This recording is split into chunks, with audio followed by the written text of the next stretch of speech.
Like, after this, I'm going to listen to the next episode and take notes.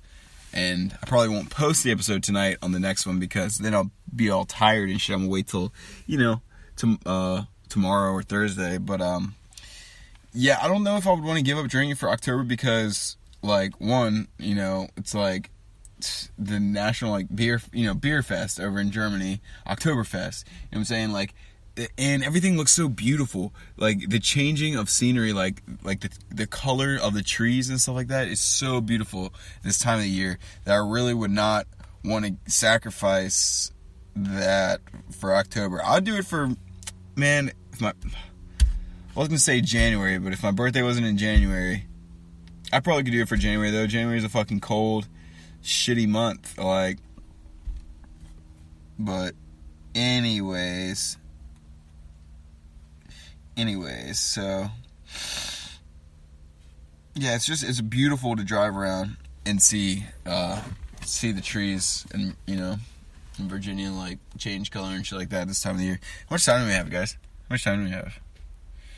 We got plenty of time. We got like 28 minutes, which this one probably is going to be a shorter episode, honestly. This episode was more casual anyways.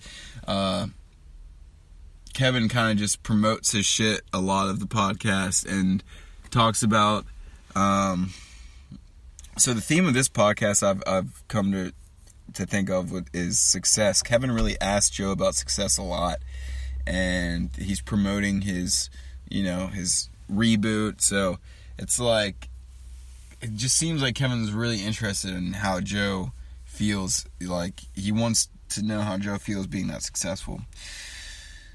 And, October's crazy too, because it's like, it was just hot last month, but now it's like, it's the perfect medium. Like, it was scalding hot, because it gets really hot here. It gets really hot here and really cold here. And it's also bipolar, so it can be really hot one day and then be really cold the next day. If it's not like in the dead of January, which, I mean, even then sometimes it can. But this month is a perfect medium. It's the transfer from the hot season to the cold. So, cheers to October.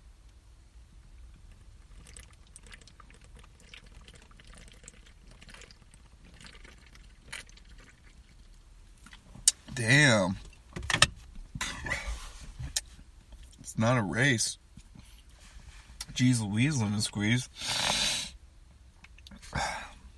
So 3724, Kevin's talking about Sam Hain. And, which, interesting enough, Sam Hain, I've seen multiple girls on Instagram, like, comment about or make posts about, who seem like they would like to consider themselves witches or Wiccan. It's like, those type of girls that, post that type of stuff in their shrines and stuff like that, and their pentagram tattoos. And yeah, which the weird thing is, though, I don't think I ever heard about it in the previous years. Like, I don't think I ever saw any girls posting about it in the previous years. But interestingly enough, Kevin says that Sam Hain is talked about in the new Halloween movie. So maybe that's why it gained popularity recently. And I looked it up. Sam Hain is a Gaelic festival marking the end of the harvest season and the beginning of winter, or the darker half of the year. Aren't you guys proud of me? Aren't you? Yes, please. Round of applause. Finally, I look up something. I look up. I cross-reference. Yep, it's crazy. I know. Thank you. Well, yeah, really. I mean, I don't know.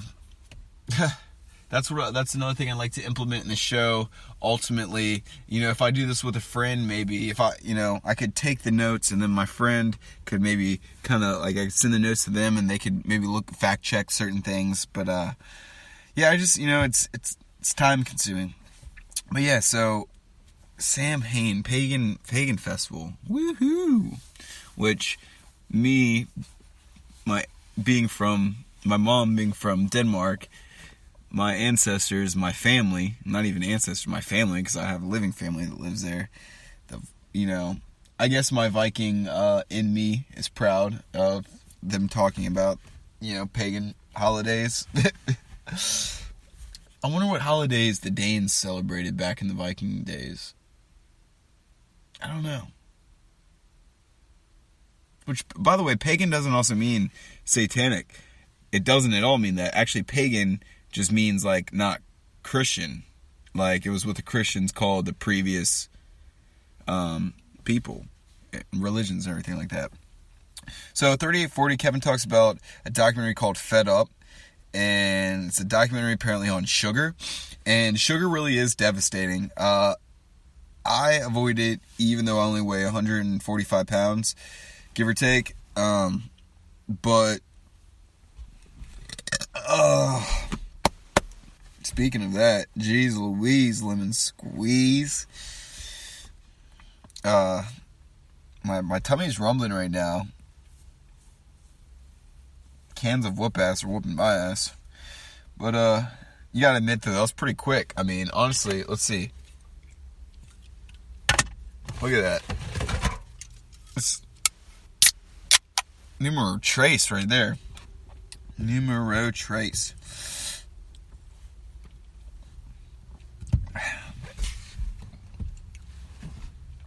So, yeah, I avoid sugars, which is ironic because, you know, you would think that me talking about beer earlier and stuff like that, like, doesn't alcohol convert to sugar? Like, doesn't, you know, the yeast and stuff or whatever, like, when you drink alcohol, doesn't it convert to sugars? That's why, like, beer's, you know, not great for someone trying to lose weight. But, yeah, other than that, like, as far as, like, what are they, like, processed sugars, and, God, I'm blinking on the name, but, yeah, I don't know. I try to avoid sugars as much as possible. I try to keep it to a meat and vegetable. I guess you could kind of call it paleo, but I'm not really, like, stringent paleo. 5242, Kevin was talking about a story. He was telling a story about how his grandpa was a boxer back in the day, and he stopped. And he was wondering, like, his grandma told him to stop boxing, and he stopped boxing. And Kevin goes on, like, this, like, weird kind of probing story, kind of like maybe to get Joe to back him, and you know, tells him about it, and he's like, don't you think that means that my grandma was freaky in the bedroom? And Joe was like, absolutely not. That's not at all what I thought about. But he was like, what? He's like, I thought my grandma was doing some freaky shit, like, you know, anal, like, you know, for the time, which was, you know, probably freaky shit. Which, I think it was probably somewhere in the middle. I think Kevin's probably right to a degree. And, like, the guy was, from the sounds of it, I mean, he went from being a boxer to a janitor, like, he probably, you know, ultimately was a little bit submissive towards his wife's opinion anyways. Because, I mean, man, how do you, seriously, I mean, there's nothing wrong with that, but how do you take the transition from going from a boxer to a custodian? You know, it just seems like where does all that adrenaline go to? Where does all that energy go to? What would be freaky shit anyways for the 1950s? A fucking blowjob? like, oh, let me see your pussy, like, without the lights being off. I don't know. 1 hour, 6 minutes, 55 seconds. Kevin brings up that Joe's grandmother's name is Josie. Alright, so this is pretty interesting. I don't think I'd ever heard this before, and I don't know why this was never talked about before, but at 1 hour, 6 minutes, and 55 seconds, Kevin brings up that Joe's grandmother's name is Josie, and that Gerard Way, the lead singer of My Chemical Romance, is related to Joe, like, through Josie. Like, that's his Aunt Josie, I think. Like, what? Like, Joe, first of all, why have you never had him on? Like, if that's your family. And, see, one thing I noticed is that Joe kind of, like, brushed past it.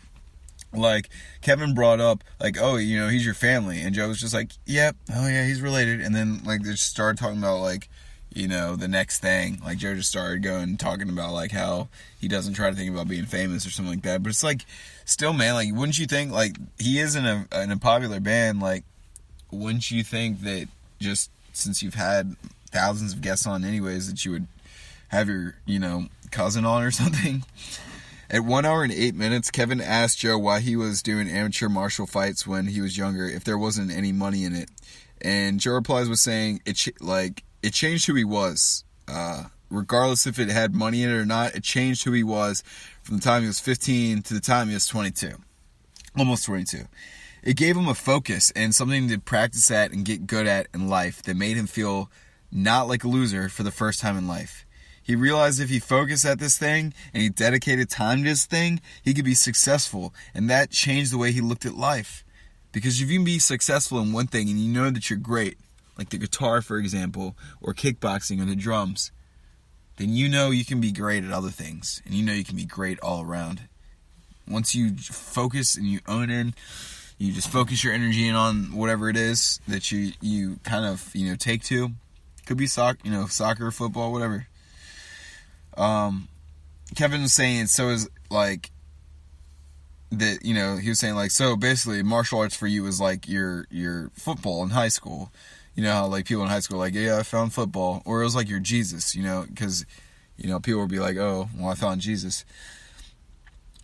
And Joe was like, yeah, basically martial arts was my Jesus or my football. And he then followed that up by saying he thinks that that's what people need, whether it be chess or Jesus or filmmaking, whatever it is to you, find a thing you focus on. You focus on it and then you feel success. Like find something that you're decent at, focus on it, get better, sharpen that blade, boy. Shout out to Blade, by the way, Bladey. And Young Lean Doer, Thai boy, Echo. Alright. But yeah, just focus in on something, man. Get good at it. And so Joe was saying like that right there, martial arts basically let him know that he could focus in on something and get good at it, and that fulfilling feeling was so rewarding that made him feel like not a loser. And even though it's very new to me, this podcast might not be the best example, but I could understand where he was coming from with this, because this has made me, instead of, having so much free time, this has reduced me to like no time. Like, whereas in the past it would be like, oh, what do I fill my time with? Who do I hang out with? You know what I mean? What do I do? Now it's not like that because I'm taking this seriously. It's all my time is dedicated. I have school this day and this day, so I got to go. This day and this day are dedicated to that, and then this day and this day are completely dedicated to this podcast, and then the weekends are going to be dedicated to the podcast, and if I get enough done, then it's social time. So it's basically, this has changed the whole way that I look at my life and, handle my life, because I look at it as, I want to take pride in my work. So I understand what he's talking about, and that's really cool, and I really encourage everyone to do this. And I've talked to my friends about this just recently even. Find something that you really like, find something that you think you can get better at, and just go with it. Like for me, it was always the drums. I always knew that that I was good at the drums. I enjoyed playing the drums. Like, yeah, and it was just like really good. Like, I always knew what made me happy and what I was good at. So it never really was like, even up to this point, I know still what makes me happy and what I'm good at better than, most. So that's one thing that's, not to sound like I'm focusing on myself, but the reason I am is to show the importance of finding a hobby or just something you're good at, is because I always knew what I was good at and what made me happy, and I never had that empty looking feeling in my heart. But I could always tell, people that are just kind of like couch potatoes or just friends of the past and stuff like that, they never had that thing. They never had that driving, motivating thing. Like for some people, it's weightlifting. I have a friend. It's weightlifting for him. And there's competition with it. That's one of the things. But yeah, man, just really like find something, because if you don't, your time is just gonna be. It's just not gonna be. You're not gonna feel as good about yourself, and you're probably going to get in trouble because you're, what is that saying? How does that saying go?